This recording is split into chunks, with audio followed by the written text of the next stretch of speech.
একটা উদ্দীপক দেওয়া আছে, ওই উদ্দীপকের উপরে দুইটা তোমার হচ্ছে এমসিকিউ দেওয়া আছে।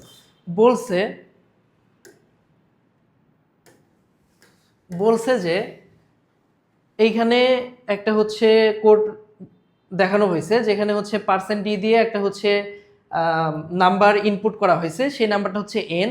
তারপরে এবিএস মানে হচ্ছে অ্যাবসুলেট ভ্যালু, বা তোমরা ছোটবেলায় যেটাকে পরম মান হিসেবে চিনছো, এই যে এরকম -15 দিয়ে যদি তোমরা করছো, সেটার ভ্যালু কত আসছে? +15 আসছে না, মানে মাইনাস থাকলেও সেটা কি প্লাস হয়ে গেছে, এটা হচ্ছে অ্যাবসোলিউট ভ্যালু। এবিএস মানে হচ্ছে অ্যাবসোলিউট ভ্যালু। এইটার যদি থাকে তাহলে তোমার অবশ্যই হেডার ফাইলে তোমার কি #include math.h থাকাই লাগবে।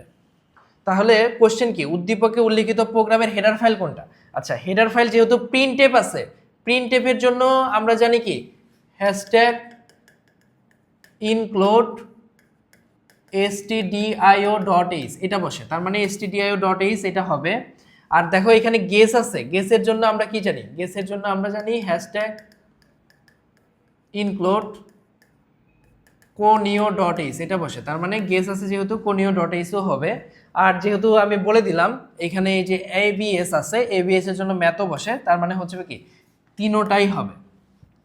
এরপরে বলছে যে n = -5 হলে প্রোগ্রামের আউটপুট কি হবে?